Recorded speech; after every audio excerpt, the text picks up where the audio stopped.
بلا کے سنجیدگی سے گفتگو کر رہے تھے۔ میں نے آپ کی بنا کہی مدد کی تھی، یعنی آپ کے کہنے پر نہیں، سو میری مدد کوئی احسان نہیں تھی جس کا میں بدلہ لوں۔ وہ رقم کے لفافے کو ہاتھ میں تھامے مڑ گئی۔ میر حاشر کا تحفے والا ہاتھ ویسے ہی رہا۔ حاشر نے شہادت کی انگلی سے مونچھوں کو چھوا۔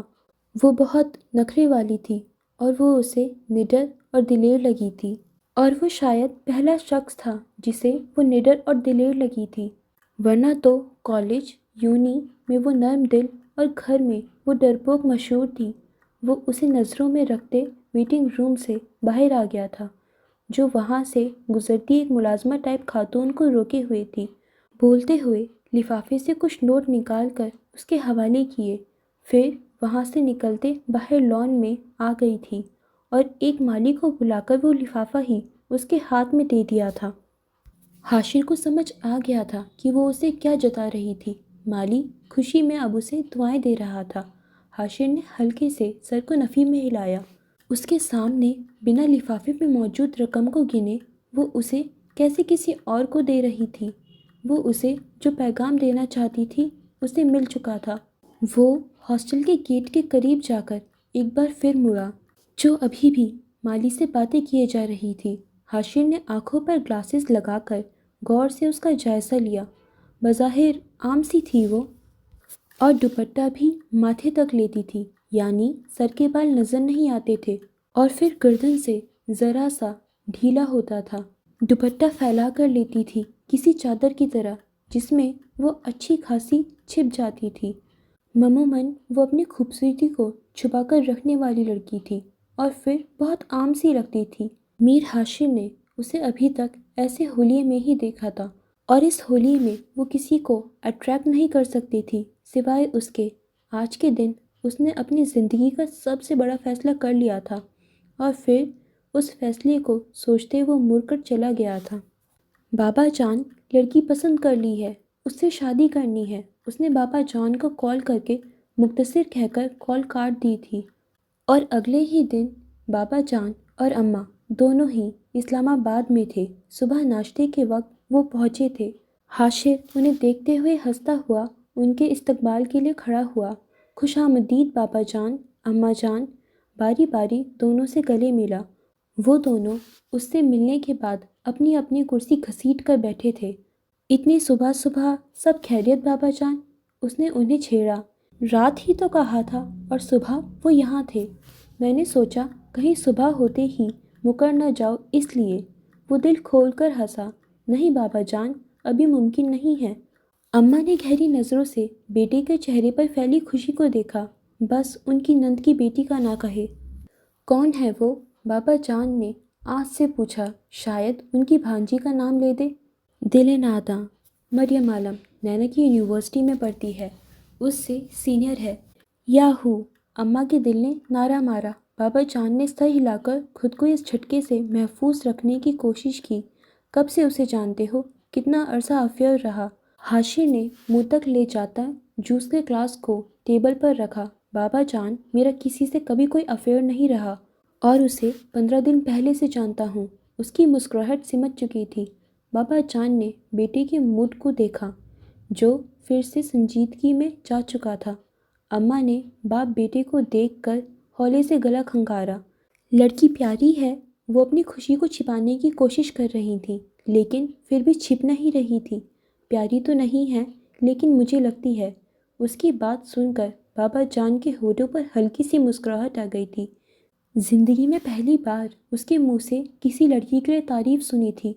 تمہیں پیاری لگنے والی سے بھی تمہاری شادی کروائیں گے، لیکن میری بھانجی سے بھی کرنی ہوگی، بابا جان نے حتمی انداز میں کہا۔ میں صرف ایک شادی کروں گا، وہ بھی اپنی پسند کی لڑکی سے، اور جو لڑکی مجھے پسند ہے اتفاقی حسن سے وہ آپ کی بھانجی نہیں ہے۔ وہ اب سکون سے ناشتہ کر رہا تھا۔ بابا جان نے غصے سے اسے گھورا۔ جو اولاد سب سے زیادہ پیاری ہو عموماً وہی آپ کے صبر کا امتحان لیتی ہے۔ میری بھانجی سے تمہیں مسئلہ کیا ہے؟ اچھی لڑکی ہے وہ، مجھے اس سے کیا مسئلہ ہو سکتا ہے؟ بس بیوی کے لیے اچھی نہیں لگتی۔ تم سے لاکھ گنا اچھی ہے۔ وہ زچ ہو کر زنانہ انداز میں اسے لتاڑنے لگے۔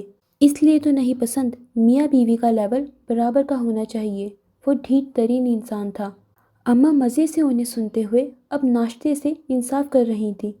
اس دوران ایک آدھی محبت بھری نگاہ بیٹے پر ڈال لیتی، جانتی تھیں دنیا پر رعب جمانے والے میر سراج بیٹے کو حکم نہیں دیتے تھے، نہ کوئی قسم دیتے، نہ کچھ، بس بات منوانے کی کوشش کرتے، اور وہ بھی فرما بردار بیٹا اس معاملے پر آ کے اڑیل گھوڑے کی مانند اڑ جاتا۔ باپ کہتا میں نے جو کہا ہے وہ مانو، اور بیٹا کہتا جو میں نے کہہ دیا وہ مانے۔ اس سب کا سب سے زیادہ کسی کو فائدہ تھا تو وہ بس انہی کو تھا کہ وہ تنی گردن کے ساتھ نند کے سامنے بیٹھتی تھیں، اور نند صرف بیٹی کی وجہ سے بھابھی کے غرور بھرے انداز پر کچھ نہیں کہتی تھی۔ آج زندگی کیا کچھ برداشت کرنا پڑتا ہے۔ آپ سمجھ رہے ہوں گے کہ پھپھو کوئی بہت اچھی خاتون تھی، تو آپ غلط ہیں۔ ہاجرہ، حاشر کی اماں، شادی کے 4 ماہ بعد وہ ان کے لیے سوتن لے آئی تھیں۔ یہ بات ان کے لیے دھچکا تھی، کیونکہ ان کے شوہر نے انہیں پسند کر کے ان سے شادی کی تھی، لیکن شادی کے بس 4 ماہ بعد ہی شوہر کی دوسری شادی نے انہیں بہت بڑا دھچکا دیا تھا، اور وہ یہ بات کبھی نہیں بھول سکتی تھیں کہ یہ شادی ان کی نند نے بڑی کوششوں سے اپنی خالہ زاد کے ساتھ کروائی تھی۔ اگر پہلی شادی کو چند سال گزرنے کے بعد وہ دوسری شادی کرتے تو شاید اتنا دکھ نہ ہوتا۔ بس 4 ماہ اور صنم بے وفا نکلا۔ پھر جب حاشر پیدا ہوا تو 2 ماہ کے فرق سے اس کا سوتیلا بھائی پیدا ہوا تھا۔ ہاجرہ کو اگر کوئی بات اپنی خوش بختی لگتی تھی تو وہ بس یہی کہ ان کے بیٹے سے میر سراج ٹوٹ کر محبت کرتے تھے۔ وہ خود کو خوش نصیب سمجھتی تھیں کہ ان کا بیٹا سوتن کے بیٹے سے پہلے پیدا ہوا تھا۔ وہ پہلا بیٹا تھا اور وہ وارث تھا۔ اب پوری دنیا بھی سر پٹک لیتی، وہ مستقبل کے سردار کی ماں بن چکی تھی۔ ان کو اور ان کی سوتن کو شادی کے 2 سال بعد جا کے ماں بننے کی خوشخبری ملی تھی۔ خوشخبری چند دنوں کے فرق سے ملی تھی، لیکن کچھ مسئلوں کی وجہ سے ان کے یہاں بیٹے کی پیدائش پہلے ہو گئی تھی۔ بس اس دن سے وہ جان گئی تھیں دکھ جتنے بھی ہوں ان کا سویرا ہے۔ اور اصل ٹھنڈک تو تب پڑی تھی کلیجے میں جب ان کے شوہر نے تیسری شادی کی تھی۔ اس دن انہوں نے جشن منایا تھا۔ ناز کی ماں صدمے میں تھی کہ ان پر تو اب سوتن آئی تھی۔ اس وقت بھی اماں مزے سے باپ بیٹے کو سن رہی تھیں۔ ان کا بیٹا میر سراج کی کمزوری تھا۔ وہ تو چاہ کر بھی حاشر پر غصہ برقرار نہیں رکھ سکتے تھے۔ وہ اس دنیا کا واحد انسان تھا جو انہیں اپنی جان سے بڑھ کر تھا، اور یہ بات میر حاشر کو معلوم تھی، سو وہ باپ بیٹے ہمیشہ کی طرح دلائل سے ایک دوسرے کو قائل کرنے کی کوشش کر رہے تھے۔ بابا جان محبت اور بے بسی سے، حاشر نرمی اور بے نیازی سے۔ وہ اسے غصہ دلا کر اس بات کو اس کی ضد نہیں بنانا چاہتے تھے، اور وہ انہیں غصہ دلا کر ان کا دل نہیں دکھانا چاہتا تھا۔ وہ اپنی اپنی ٹرمز پر اس بازی کو کھیل رہے تھے جس میں زیادہ جیت کے امکان حاشر کے تھے۔ ٹھیک ہے، تمہاری پسند آئے گی تو میری پسند بھی آئے گی، بابا جان نے آخری فیصلہ سنایا۔ نہیں، صرف میری پسند ہی آئے گی، کیونکہ مجھے ایک ہی شادی کرنی ہے۔ اگر میری پسند نہیں تو تمہاری بھی نہیں، کوئی مسئلہ نہیں، میں ویسے بھی شادی کو زیادہ پسند نہیں کرتا۔ ڈھیٹ ابن الڈھیٹ۔ کچھ لو اور دو کا اصول چلتا ہے دنیا میں۔ بالکل چلتا ہے، لیکن کیونکہ آپ میرے والد محترم ہیں اور والدین اولاد کے لیے بے غرض ہوتے ہیں، سو آپ میری مانیں گے اور دنیاوی اصولوں کو بھول جائیں گے۔ ایم آئی رائٹ؟ اماں نے تو باقاعدہ جھوم کر سر گھمایا۔ شاباش میرے شیر۔ بابا جان نے انہیں گھور کر دیکھا۔ بہت اعلیٰ قسم کا پراٹھا بنا ہے، سواد آ گیا۔ انہوں نے پھر مستی میں سر کو دائیں بائیں گھمایا۔ حاشر نے مسکراہٹ ضبط کرنے کو دونوں ہونٹوں کو دانتوں کے نیچے دبایا۔ اماں تو بس حد ہی کرتی تھیں۔ بابا جان نے سر جھٹک کر اماں سے رخ پھیرا۔ پتہ نہیں کب اس عورت کا دوسری شادی والا غصہ اترے گا۔ حاشر کو گھورا۔ کاش کہ اس پر غصہ کر سکتے، بلکہ غصے میں حکم دے دیتے، پھر چاہے سر پٹکتا رہے، لیکن وہ بھی تو ان کی ضد کے بعد اپنی ضد بتا چکا تھا۔ بگڑی ہوئی لاڈلی اولاد۔ وہ بے بسی سے بیٹے کو دیکھ رہے تھے۔ ان کے جیسا ضدی اڑیل تھا، پتہ نہیں وہ کس پر آ کے نرم ہوتا۔ ابھی تک تو اسے جھٹکانے والا کوئی نہیں تھا، جب تمہارا بیٹا آئے گا تو احساس ہوگا کہ ضدی اولاد پر کیسے غصہ آتا ہے۔ میں بھی اسی کے آنے کا انتظام کر رہا ہوں، لیکن آپ ہیں کہ اسے آنے ہی نہیں دے رہے۔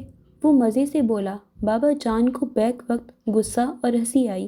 کیسا ضدی بیٹا پیدا کر لیا تھا۔ اماں کی خوشی کا عالم تو بیاں سے باہر تھا۔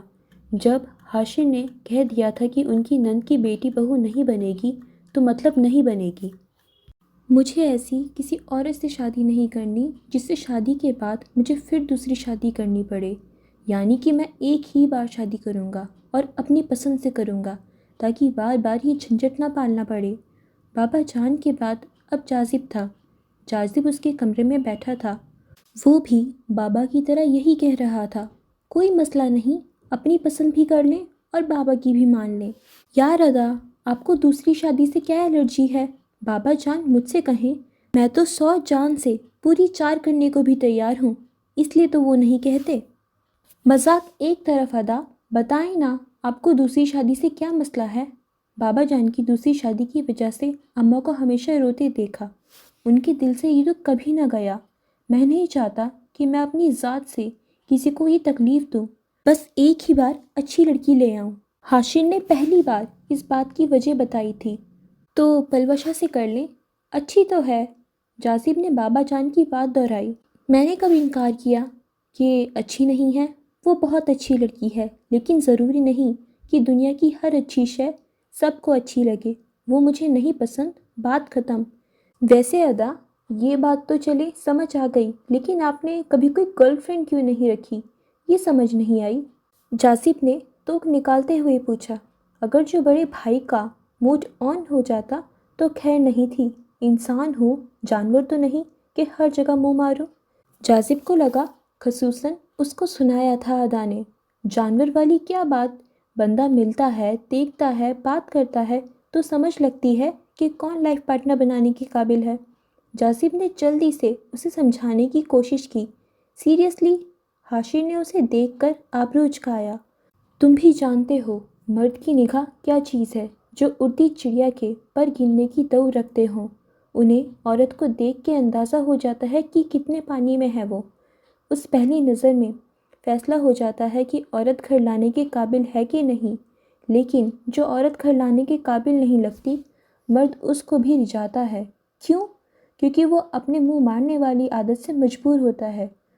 وہ غرور میں یہ کہتا ہے ایسی عورتیں شادی کے قابل نہیں ہوتیں، یہ بس ٹائم پاس ہے، تو در حقیقت وہ اپنی بے عزتی کر رہا ہوتا ہے کہ دیکھو جو میرے معیار پر پورا نہیں اترتی میں تو اسے بھی نہیں چھوڑتا۔ ایسے مردوں کی مثال کتوں جیسی ہوتی ہے جو ہر جگہ منہ مارتے ہیں، اسے کچھ بھی مل جائے، اس کی کوئی چوائس نہیں۔ مرد میں اور کچھ ہو نہ ہو غیرت ضرور ہونی چاہیے کہ وہ انسان اور جانور کے فرق کو جانتا ہو۔ مرد کو زیب نہیں دیتا کہ وہ ہر جگہ منہ مارے صرف عورت کی کوالٹی چیک کرنے کے لیے، اور وہ بھی تب جب وہ یہ دو کرتا ہو کہ عورت کی چال سے اس کا کردار معلوم ہو جاتا ہے۔ جب آپ کو معلوم ہے کہ وہ آپ کے معیار کی نہیں تو آپ اپنی عزت کو بلند رکھتے اسے مڑ کر بھی نہ دیکھیں۔ مگر نہیں، غیرت مندوں کو تو یہ بے عزتی نہیں لگتی کہ وہ انسان ہو کے جانور جیسے ہیں۔ ہاں، مگر یہ ضرور بے عزتی لگتی ہے کہ معلوم بھی ہو کہ عورت آپ کے معیار کی نہیں اور چھوڑ دیں۔ ارے کیوں جانے دیا ہاتھ سے؟ ٹھیک ہے شادی مٹیریل نہیں، چلو ٹائم پاس کر لیں، کیا فرق پڑتا ہے کہ جانور کی بھی کوئی چوائس نہیں ہوتی؟ جانوروں کو چاہیے کہ وہ طور طریقے بدلیں، غیرت مند کبھی اپنا رستہ نہیں بدلیں گے۔ جاذب کی ناک اتر کر دور جا پڑی تھی۔ واہ ادا، خوب بے عزتی کی تھی۔ جاذب یہ سوال پوچھ کر پچھتا رہا تھا۔ نہیں تھی کوئی گرل فرینڈ تو نہ ہوتی، اسے کیا پڑی تھی کہ بھائی کے خیالات سنتا؟ خیالات نہیں، اپنی بے عزتی کرواتا۔ معاف کر دیں ادا، پھر نہیں پوچھوں گا۔ ہاں، پھر نہ پوچھنا تاکہ سننا نہ پڑے، لیکن جو کام کرنے میں شرم نہیں آتی وہ سنتے کیوں آتی ہے؟ جاذب کو اندازہ ہو چکا تھا اب ناک بس آپریشن کے ذریعے لگ سکتی تھی۔ میر ہاشم نے اس کے لگنے کی کوئی جگہ نہیں چھوڑی تھی۔ ادا میں آتا ہوں، ذرا تھوڑا کام ہے۔ وہ ہولے سے بولتے اٹھ کھڑا ہوا۔ ہاشم نے افسوس سے بھائی کو دیکھا، پتا تھا وہ اپنی عادتیں نہیں بدل سکتا تھا۔ ہر آئے دن نئی لڑکی، کہ لڑکیاں تو خود آ کے پھنستی تھیں، تو وہ انکار کر کے بےغیرت کیوں بنتا؟ اتنے دن اس کے ساتھ مغز ماری کرنے کے بعد بابا جان کو معلوم ہو چکا تھا اس نے بات نہیں ماننی تھی۔ پھر فیصلہ کر کے ادھی زہرا کو اسلام آباد آنے کے لیے بلاوا بھیج دیا تھا۔ ادھر مریم اپنے ریسرچ کا کچھ کام ختم کر کے گھر جانے کی تیاریوں میں تھی۔ بابا جان اور اماں نے کافی دنوں سے یہاں ڈیرا ڈالا ہوا تھا۔ ناز تو ابھائی گھر چلی گئی تھی، نانا کو اماں کے ساتھ واپس جانا تھا، تو اسلام آباد والے گھر میں فی الحال خوب رونقیں تھیں۔ وہ سب بھائی بہن بہت خوش تھے کہ ادا شادی کے لیے مان گئے تھے۔ ایک بابا جان ہی پریشان سے پھر رہے تھے اور ان کا بیٹا ذرا بھی ترس نہ کھاتا کہ بابا جان سے یہ ہمدردی پلوشا کو ساری عمر کے لیے اس کے سر باندھ سکتی تھی، اور حاشر کے خیال سے بابا جان کے لیے ساری زندگی بیٹے کو خوش دیکھنے کے لیے یہ ضروری تھا کہ یہ چند دن پریشانی میں گزار لیتے۔ خیر تھی۔ پھپھو زہرا اگلے دن آن پہنچی تھی۔ پہلے تو بابا جان نے اکیلے ان سے بند کمرے میں میٹنگ کی تھی۔ وہ تو یہ سنتے ہی ہتے سے اکھڑ گئی تھیں کہ حاشر نے صاف لفظوں میں انکار کر دیا ہے۔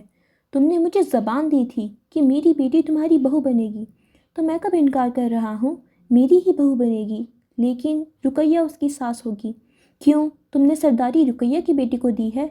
وہ بھڑک کر بولی، ادھی میرا دماغ خراب مت کرو، جو کہنا تھا کہہ دیا۔ تمہیں ذرا بھی اپنی زبان کا پاس ہے؟ تم نے کہا تھا کہ سردار بیٹے سے میری بیٹی بیاہ ہوگے۔ ہاں کہا تھا، مگر نصیب کی بات کہ پورا نہیں ہو سکتا۔ وہ افسوس سے بولے، کیسے بلوچ ہو جسے اپنی زبان کا پاس نہیں؟ لوگ تو زبان کا پاس رکھنے کو جان تک دے دیتے ہیں۔ وہ چیخ اٹھی تھی۔